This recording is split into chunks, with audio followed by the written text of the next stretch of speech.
Good morning, everyone, and welcome to today's webinar on practical tips to keep you R14 ready. We have got quite a few people joining us, and I think people are still coming into the lobby. So I'll just give it another couple of minutes while people have a chance to log on, and then we'll get started.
Okay, let's start this webinar now. Thank you again, everyone who's joined us. Really excited to be spending the next hour or so talking to you about R14 readiness.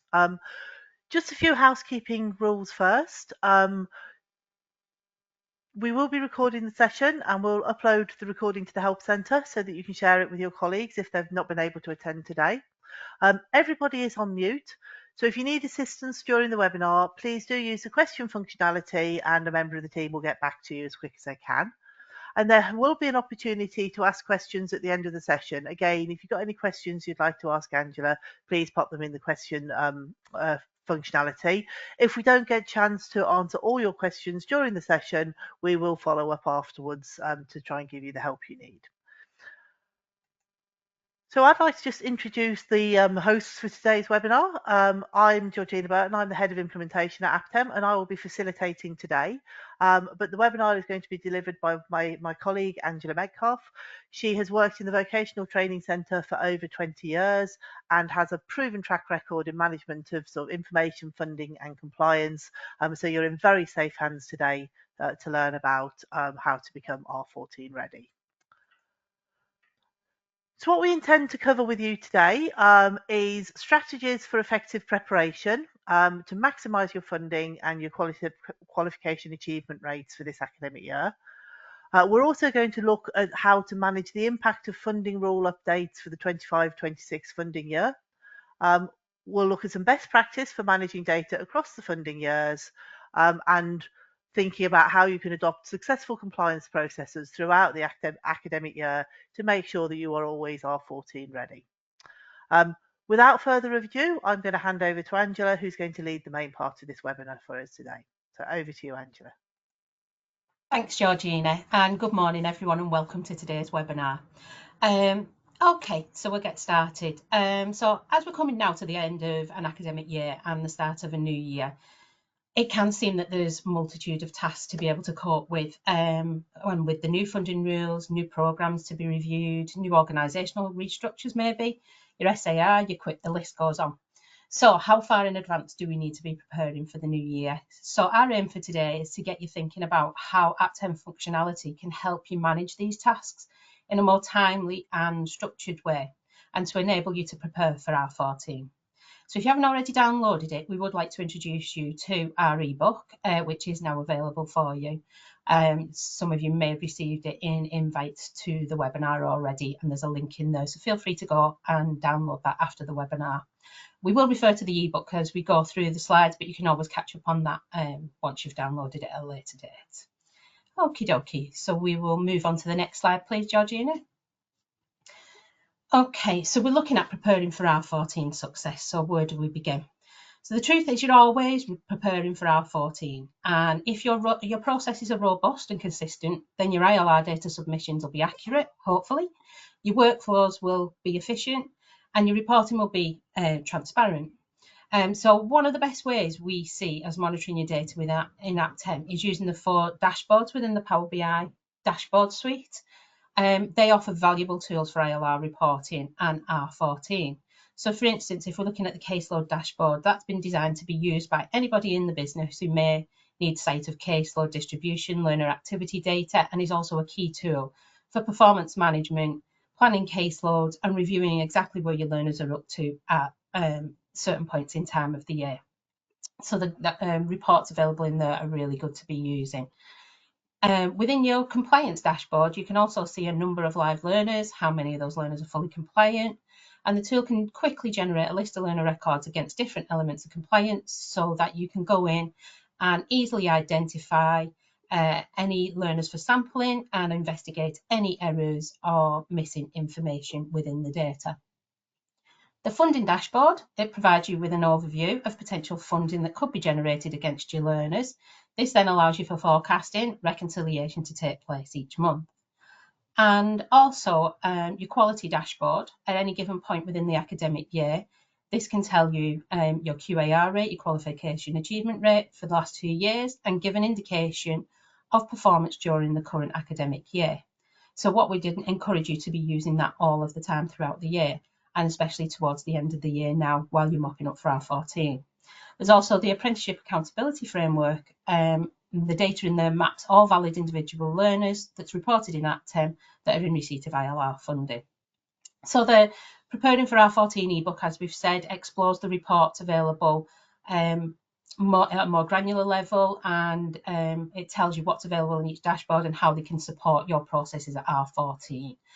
So we'd encourage you to go back and have a look at that. In addition, the UGR reports sometimes are not used to the best of the functionalities. People tend to go for the higher level reports, but the UGR reports can also be set up as customized reports to drill down even further into specific areas of your business. So if you identify a group for sampling via the dashboards, you can then go through and look at reports set up within UGR. So examples of these could be learners that are past the planned end date, learners that are on a break, but past the planned review date when we expected them to come back on programme. You could also use the UGR reports for tracking any onboarded learners or any recently enrolled learners as well. So you can create your own customised reports in there for tracking and making sure that all of your learners are at the right point in time prior to your ILR submission. And in addition to that, there's also IQA reporting as well. So you can look at monitoring and tracking your progress of your learners and obviously the validity of the evidence that's being uploaded and making sure that your IQAs are going in and checking that information for you as well. And something that you may or may not be aware of, if you're using registration and certification, there are reports that you can export directly from there, and that will help you then to ensure that all of your learners have been registered, certificates have been claimed, that your assessments have been completed, and everything's been claimed in a timely way. So they are all the different areas of the reporting that we would recommend as a starting point for yourself to use what's currently set up within Aptem. Equally, you can create your own customised reports via OData and using your own data warehouse for a more standardised set of reports for yourself and for your organisation. What we would say is if you're unsure on how to create any reports, either in UGR or in OData, speak to your CSM in your first instance, and they will be able to direct you into further guidance on how to go about setting up these reports for you if you're not already using them. The key factor we would like you to take away from today, though, is that you should be monitoring the reports daily, weekly, monthly, on a regular basis and driving the actions that these reports are telling you to achieve your outcomes. And obviously, you will want to be monitoring your data more frequently towards the end of the year to ensure that any in-year achievements or non-engaged learners are accurately reported in time for your R12 hard close, or indeed within the mop-up activity for R13 and R14. Okay, next slide, please, Georgina. Okay. So obviously you've got your quality assurance tools that the DFE provide for you. And we're all familiar with those, and we've likely over the years to have developed a love-hate relationship with each of them at some point. And it is essential for these reports to also become part of your ILR process if they're not already, to be regularly checking and annotating these reports where any anomalies have been highlighted. And this will ensure that you're in the best position then throughout the year to be maximising your funding and always be audit ready. It's important to clear all the queries prior to the final R14 submission. And the one important tip that I could say for anybody is if there are any queries that have not been resolved, make sure that you've logged them with the DFE Help Centre immediately to be included in queries that's been raised prior to hard close. So if you don't report them until after hard close, they won't be considered because the year is ended. So that's a little tip from us. If we move on to the next slide, Georgina, we can then discuss the tools that's available in Aptem to support when you're making those changes to your data. So what we would consider to be our sort of support to quality assurance, the tools to use in here are all listed on this slide here. So supporting your compliance sampling process, where we've identified learners that need the data to be reviewed or that have been identified in the quality assurance tools. The set of tools that we have in Aptem to manage and evidence where changes have been made to your data are the ones listed on this slide. So we're looking at your ILR audit history and your ILR notes, and they tend to go hand in hand. They sit at the head of the data, they sit at the header of your learner ILR record within Aptem. So where your queries that have been listed in your DLOCs, your DSATs and your FRMs have been investigated, your changes need to be made. The details of any change that you make within your ILR record will show in your ILR history as a separate record. And new records created each time you update your data, and this is date and time stamped, and the record and records the person making the change so that you can pinpoint exactly when that change was made. But what it doesn't do is explain why. So that's where your ILR notes come in. So you can then record your reason for your change to the data, whether it's been highlighted in your DLOCs or whether it's by your own internal sampling. And this provides then a clear explanation for any future compliance checks or to refer to at the time of audit. And we find those two work really well together. Okay, the Power BI dashboards, we've already previously mentioned those and how important the reports are as a starting point for your internal data compliance sampling. Once you start to select your records then for review and you can start to identify any common themes. In addition, what we would suggest is to also use maybe groups, so that once you've identified your learners for sampling, you can maybe create a hierarchy of groups to run alongside, much as you would do with IQAing, and add those learners to those groups whilst you're doing the sampling and the data quality checks for those learners, and you know the ones that you need to focus on them. The next tool that we would recommend using is your ILR Simple Tracker. So once you have been through and done your sampling process, you may want to assign a member of your MI or data team to action any updates following your investigations. So if you complete an ILR tracker, you'll subsequently enable learners then to follow what we call QA verification process. So you can identify the issue that needs to be done, raise it on the tracker, and then once the tracker's signed off, you can go ahead and QA verify those learners, which you can use as part of your compliance checks.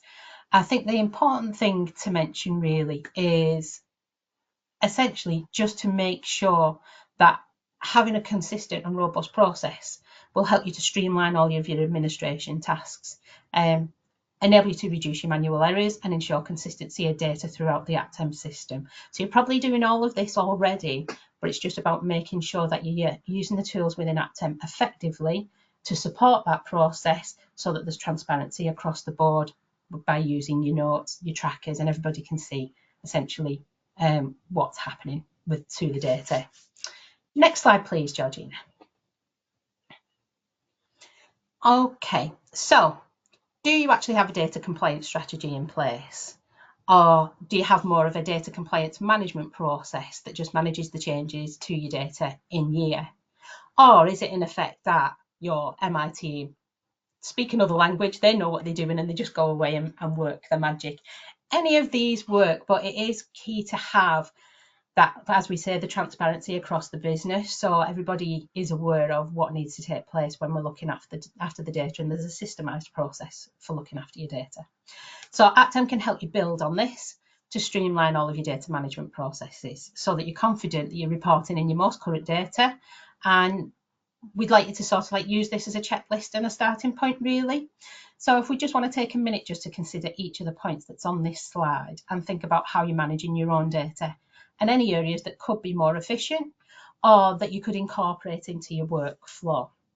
So if we look at point 1, so how are you identifying your valid learners from your invalid learners, and which ones are the ones that you need to include within your ILR submission? So first of all, as the learner progresses through onboarding, we'd expect you to be monitoring that using your reporting in UGR. As we've mentioned, you can set those up and record all the different points going through onboarding in your UGR, and even create maybe an enrolment report as well following that once they've gone onto programme. And then once you've applied them to your delivery programme, we would expect that you'd be quality assuring your ILR data before you submitted them, and that's where your QA verification process comes in. And we value that process that's in Aptem to be able to identify all of your valid learners within the system. The next point, how often are you checking for your real violations, your FRM queries, your DSATs, your DLOCs, and all of those quality assurance checks that we've mentioned? So running your frequent ILR export and your DAS export as well to do a cross-reference against the system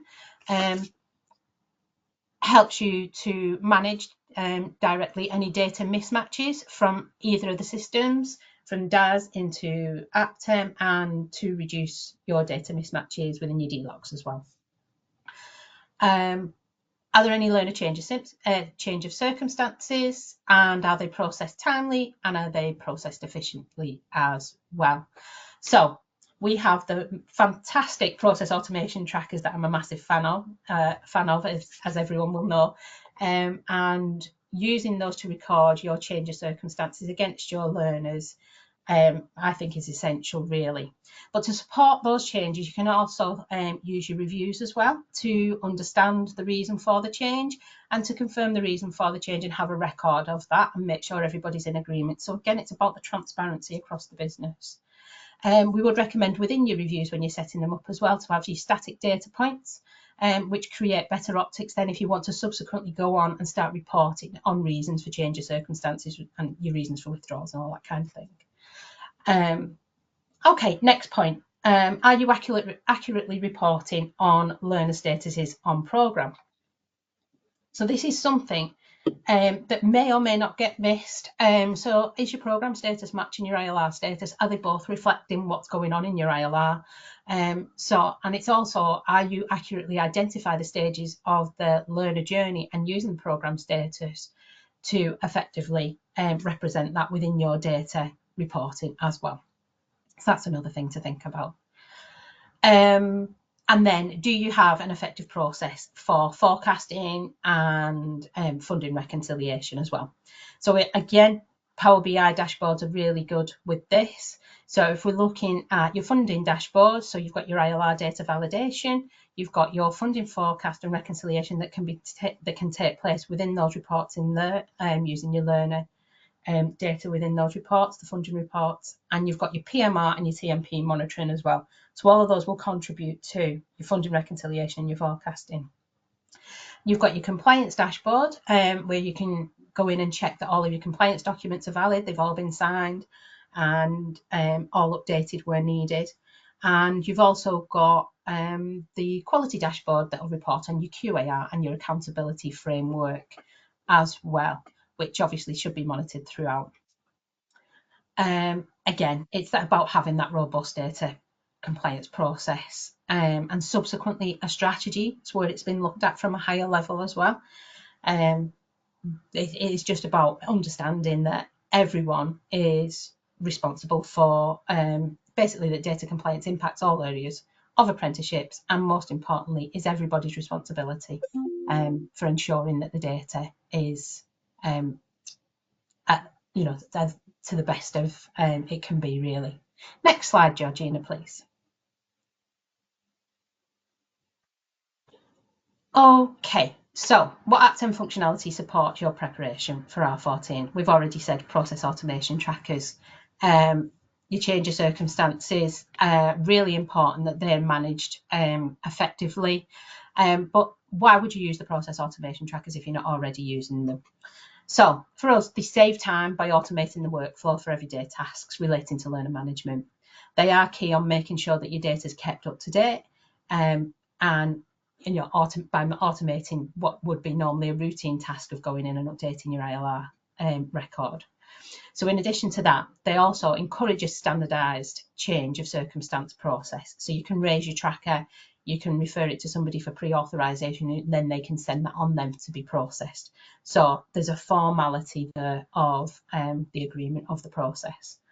It manages your changes to your learner ILR automatically. Once you click process within those trackers, your changes are managed in a standardized format in exactly the same way, no matter who processes that. So all of the fields that need to be changed are all changed in the same way and done by the tracker. In addition, then it creates an audit trail. So you've got a record of what the original, what the data looked like originally, and the reason for change, and then what the data looks like after the change, and all of that is contained within the tracker. You've got opportunity to upload any evidence to support your decisions as well, and that record is then stored against the learner in Aptem with a date and a timestamp and the name of the user who's made the change. So it's all the audit ready for you. So for me, your process automation trackers just make all of that so much easier.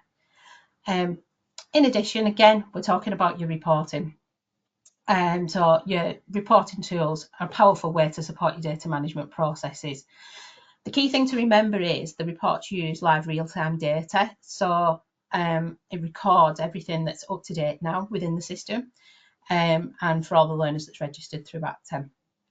And they're especially important as you plan for your year end. We strongly recommend using your Power BI reports as standard within your data quality processes as a minimum each month, and use them in conjunction with your FAIRs, your DSATs, and also your FRM reports as well.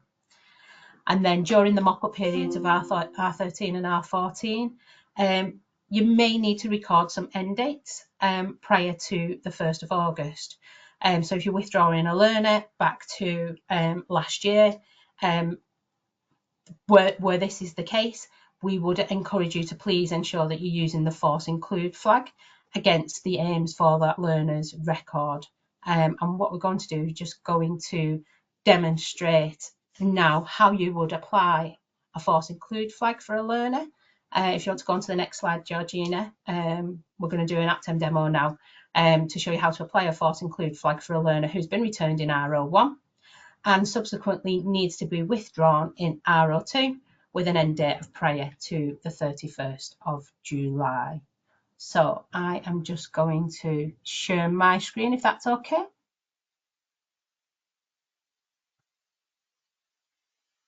Okay.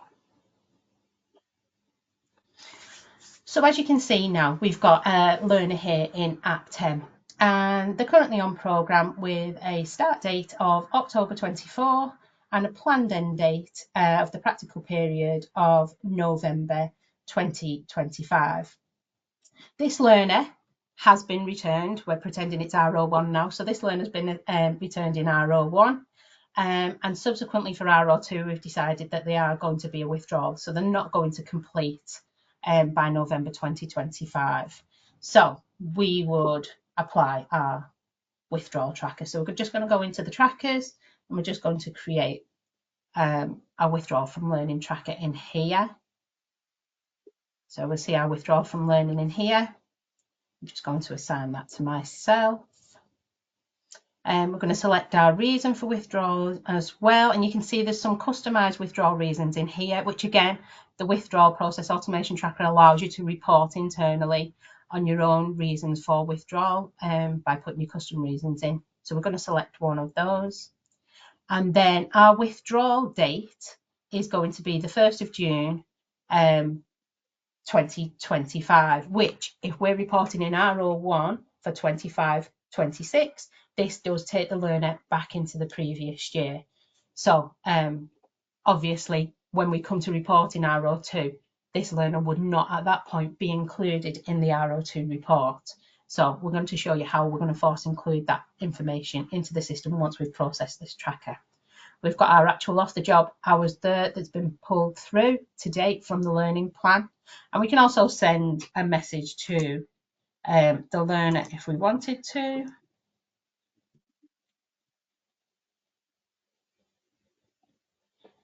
And same to the tutor if we needed to. Okay, you can, as we say, upload your documents in here, and then you could assign it to somebody else for authorization, because you've got the opportunity to pre-authorize and process in here. What I'm going to do for the purposes of today is just going to automatically process this learner, and so we can process the withdrawal. So I'm going to select processing there, and I'm going to select create, and we will see eventually, if we just do a refresh, that learner's program status has now been changed to withdrawn. So what I'm going to do, I'm just going to check the ILR for this learner. So I'm going to go and view that in Classic. I'm going to go through. Okay, and just going to open up the program. When it decides to catch up with itself, I'll just refresh the page.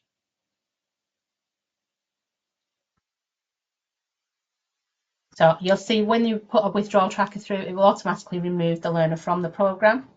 But by opening up the program section, we can go directly into the ILR for that learner, scroll down, and we can see here the withdrawal has been applied to the 1st of June. But what we just need to do is come in here and just force include it into the 25-26 batch, so that we're returning it in R02 as well. So we've got a record in R02 of that learner's withdrawn and that they've gone into the previous year. And we do that with each aim, and we apply the force include in the batch for the correct year. And then not forgetting to save at the bottom, confirm, confirm. Okay. And that's it. That's all you need to do. So it's just about remembering to go in and force include any learners in the prior year. So I will stop sharing that now and pass over back to Georgina.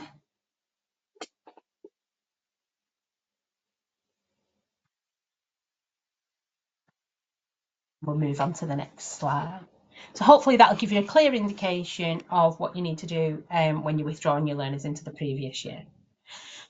Okay, in addition, what forces change? What factors will influence any changes that you may need to make? So we're looking at probably changes to funding rules and any updates to compliance documents templates. So in order to do that, your compliance documents will automatically be updated, and we're going through that now in Aptem to reflect any changes that have been outlined within the funding rules. So we'll be creating new versions of any of our compliance document templates that's currently within Aptem.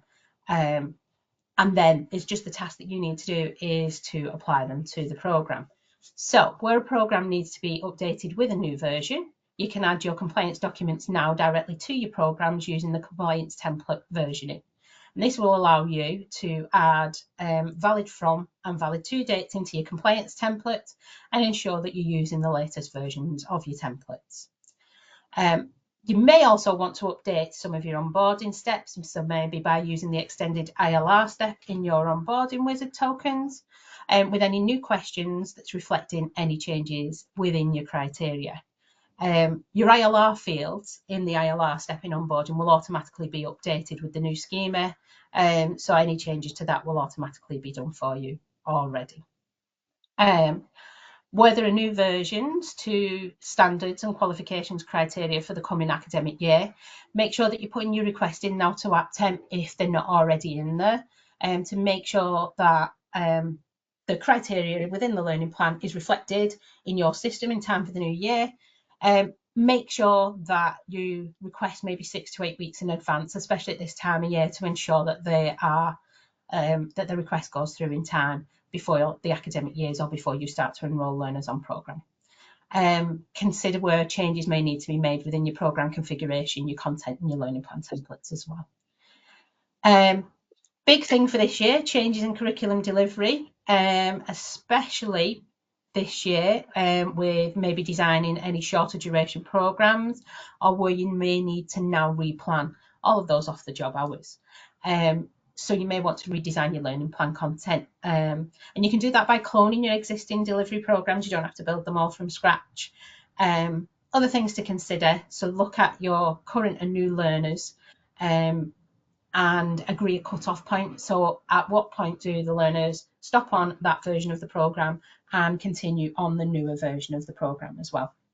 So think about that and discuss any further updates that may be required and need to be updated maybe within your onboarding wizard token or within any sub-programs as well that's attached to your delivery programs. Okay, you may also need to consider as well your reviews and competencies.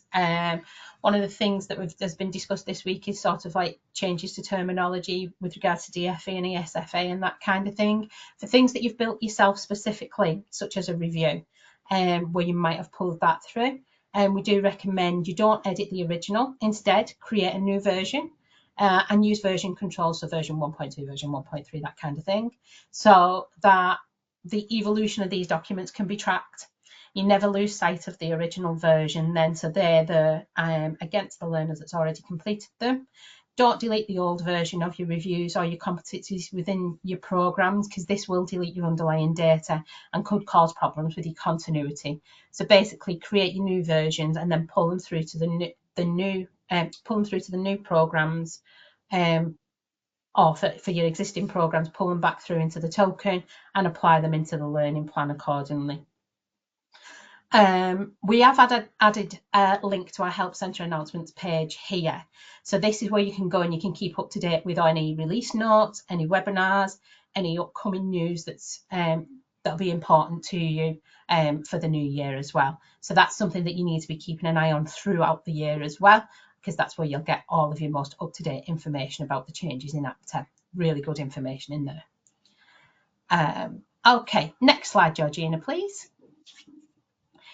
Okay, so now other checks that you might need to make before the new academic year. So looking at your learner accounts, your admin accounts and your employer accounts in Aptem, are there any that need archiving due to business leavers that's not already been done?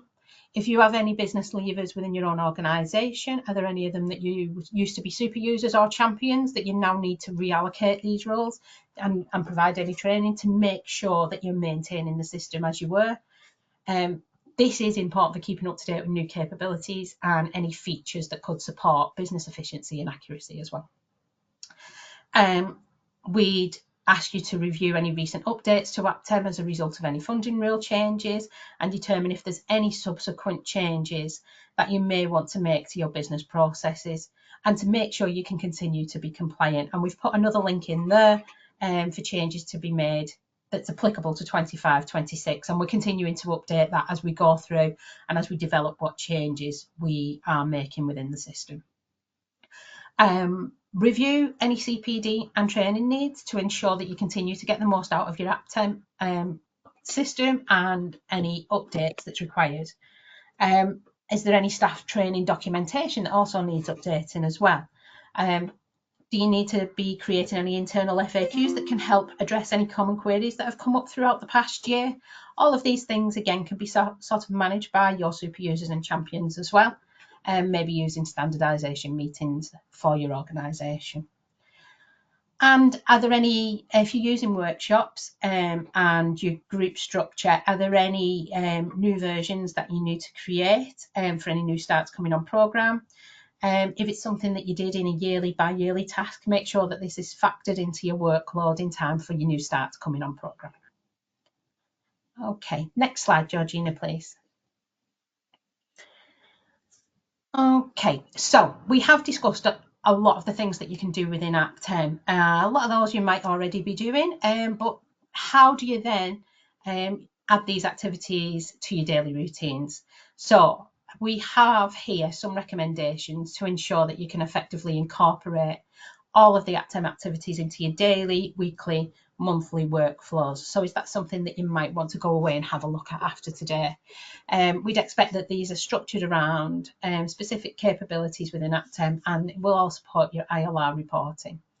So we're looking at your daily workflow there. So looking at your requires attention card, your learning plan components, making sure they're all up to date. Reviews are all up to date. Completed signatures are in there. Process automation trackers are all up to date. Any signatures that's outstanding, let's get them in. And reviewing your reporting, as we've said, right the way through. Monitoring your new start and making sure all your compliance checks are in place as well. So this is your daily workflow throughout the year, but also the things that can start forming a checklist for you for R14. Weekly workflow, we would expect, you're exporting your ILR data on a weekly basis just to keep on top of it. And if you've had any DLOCs or anything, any data quality checks that you've been monitoring, monitor them on a weekly basis and see what progress has been made against getting those changed within the system. Recording your changes to data, making sure you're using your ILR notes. Attending any webinars, well, there's always useful webinars that we're putting out there, so I'll be checking your announcements for those. And then making sure that you're cascading any updates as well. So if there's anything coming off your release notes, anything coming off the webinars, making sure everybody knows about it if they've not been able to attend the webinar. And again, that's where your super users meeting on a regular basis. You can pull all of this together and cascade the information there. Then monthly workflows. So use your Aptem reporting for your forecasting reconciliation. You're monitoring your learner data, your caseload performance monitoring, your QAR accountability framework. So your high level reporting there on a monthly basis. Having your Aptem super user meetings, so reviewing all of the changes that you've made within the system or anything that is upcoming as well, and making sure that you're reviewing your release notes as well in there. So there's just some examples of the things that we'd expect you to be doing as a standard and how you could pull those into your workflow. And our aim is to ensure that your accuracy in your data, you're confident in it each month and submitting your ILR report, and that then leads to a simpler R14 process as well. So if you're managing your data effectively throughout the year, you can ensure that you're maximising your funding, you're maximising your QAR outcomes as well. And again, there's additional information relating to all of this within the R14 ebook. So next slide, Georgina, please. Okay, so what we would encourage you to do is working with your super users, but also your CSM as well. And always remember to keep up to date throughout the year, using all of the things we've mentioned, such as release notes. Your roadmap is also available online as well. Your customer success manager will go through any updates with you and discuss any training needs or possible changes to internal processes to match the new functionality, which in turn, again, could be managed by your super users and cascaded out to the rest of the organisation. There is a lot of information contained within this webinar, and what we'd encourage you to do following this, if there's anything that you want to review, have a look at, need more information on, please reach out to your CSM in the first instance to discuss anything that you may want to develop further. And I've put an additional little link in there to your roadmap as well, so that you can go on and you can see what's coming up in the future for next year, so we can start planning then for the forthcoming year. And that's us done, I think. Georgina, with the next slide, please. So, have there been any questions raised? Well, thank you very much, Ange, for running through that with us. We have got a couple of questions that I'll put to you, and maybe I'll answer one myself as well. So okay. The first one was from a customer who said that they don't currently use the QA verify functionality in Aptem, and should this be something that they should consider? We would always recommend using the QA verify. It gives you an added layer of your compliance, really. So when you're going through and you're doing your ILR checks, it just gives you that confirmation that that learner has been checked, that we've agreed. I always say that I'm confirming that they're okay to claim funding once I've QA verified them. And then there's also the additional that if there's any changes made to that learner, it's flagged as pending. So the ILR status will change to pending as well. So it gives you an indication that there's a data change been made. And if you're checking that prior to ILR, making sure all of your ILR statuses are either QA verified ready for submitting, or you can chase up any that's still showing as signed so that you can make sure that you can submit as many learners as possible within the system. It's always helpful. And if it goes into pending, you know that there's something there that needs to be checked. So it just gives you that little extra layer of compliance checking, and using that tool within the system we'd always recommend. Can you add anything to that, Georgina? Yeah, I think I'd absolutely second that recommendation. And I think the other thing is, because there's two separate permissions for ILR, edit ILR and ILR QA, it does mean that you can limit who can actually make changes to that ILR once it's been submitted in that first batch. So once a learner is actually part of your funding claim, you can actually then restrict who can amend the ILR to people who've got the right knowledge to understand the implications of the changes they're making, so that you don't fall foul of any accidental changes impacting the funding, your funding compliance claim. So, absolutely, for being able to monitor and show where an ILR has been checked, but also where having that sort of second layer of security. Um, I've got another question with a couple of questions that are linked, and I'll possibly take these unless you want to jump in, Ange. But you mentioned about using the ILR notes, and it was about reporting on those notes and also linking the notes to specific ILR changes. Now, unfortunately, at the moment, ILR notes aren't part of our OData feed. It would need to be reporting via OData, because it would be a multi-line per learner type of reporting, which is outside the scope of UGR. And they're not currently in our OData feed. But actually, I do think it would be a really good idea to make a request through to the team, the product team, to see if that could be something we could consider. So we will take that through to see if it can be added to OData. In terms of linking the notes to specific ILR changes, my recommendation would always be that the person writing the note maybe included the reason for the note, maybe a date and time stamp to say, maybe it was done in 26th of June 25 in response to DLOC error, so that you know where that note has come from, and then you'd be able to link it back via the ILR history to see, why that change was made, and be able to see the change that was actually made as a result of that. It's a way of maybe putting a little bit more information on any changes you're making directly linked into that ILR. I don't know if there's anything you'd like to add on that one, Ange. Yeah, effectively, the notes are as good as the information that's in there. So you may want to have a ruling around what you include. So the date that the change was made, who made it, and the reason behind it. That could be sort of like a structure that you need to have in there. And just agree as an organisation what you would want to report on in those notes, to Yeah. give you clarity as an organisation why those changes were made. Yeah. Got time for a couple more questions. So I have had a question about, are there any plans to include ILR validations within Aptem from DFE, which will help before submitting and checking in the portal, but solve them before within Aptem? Um, Again, I'm happy to start for this one, Ange, and if Yeah, that's okay. yeah, We would always recommend maybe putting a full batch or a partial batch of your ILR through Fizz, which will give you that ILR validation. Anyone who's used Fizz will see how regularly that is updated over the year as rules are sort of changed or clarified.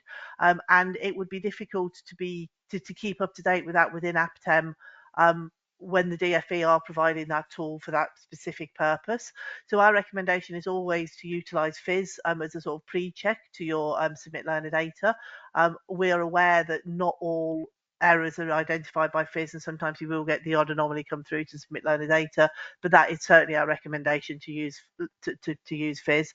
The product team are always looking at ways to improve Aptem and ILR validation, so I'm not saying that it's never something that's going to happen, but the tools available do give you a really good pre-check, and they're updated by the DFE with the DFE's rules, so it's probably coming straight from the horse's mouth to use those tools that are available. Again, not sure if you want to add anything to that, Ange. Yeah, I was just going to say the best source is the source of the truth, really, and it is the DFE that would give you the most up to date validation, rather than ourselves trying to duplicate that and trying to keep up to date with the various changes throughout the year.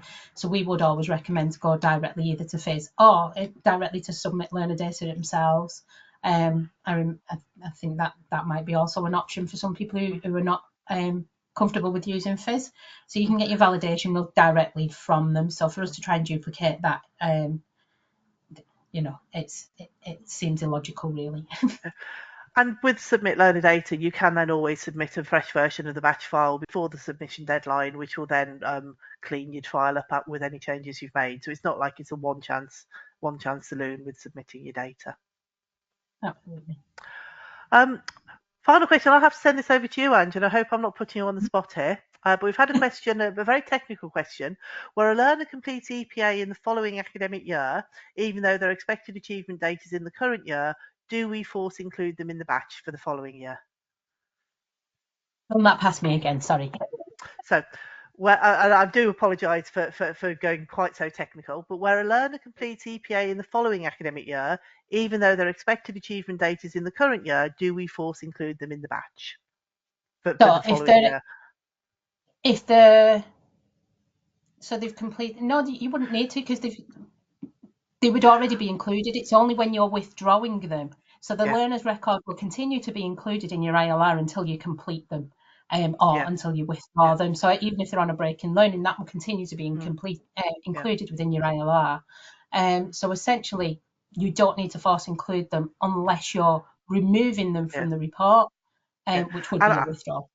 And I think it's worth thinking about the way the ILR rules work. If there's a period of learning in the current academic year, then Aptem will continue to return the record till the end of that year. It's if you're doing an action that means that there was no period of learning in that year, so like Angie's referred to, withdrawing back beyond the start of the funding year, the data will suggest there's been no learning in that year, but you will know that that learning has been on your R01 or R02 submission. And it's in that circumstance that you're going to need to just flag to the system to say, okay, I've withdrawn them to last year, but I know I want to return them for the rest of the year. So you'll put that force include flag, which will take them through to the end of that year. Um, if you withdraw them within year, there's no need to force include because you will have No. a period of learning within year. That record will continue to return all the way to R14 of the current year, but will drop off your R01 of your next year. So just think about what the data is telling you about when the last period of learning was. And if you want it returned in a year that the period of learning doesn't suggest it should be based on the ILR migration rules, then you do need to force include. Is that okay? Yep, great. Super. There's some sort of general questions about sort of copies of the slides, seconding being able to report on notes. So we'll pick up all those comments. And if there are any questions I've missed, then I do apologise, and we'll make sure we check through them and pop answers over to you. But if there's no more questions coming through, I'd like to say thank you to everybody for attending today. And thank you very much to Ange for running us through all those tips and tricks to keep us compliant in Aptem. No And problem.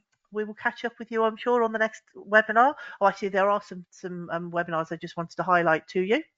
So future webinars that you might be interested in.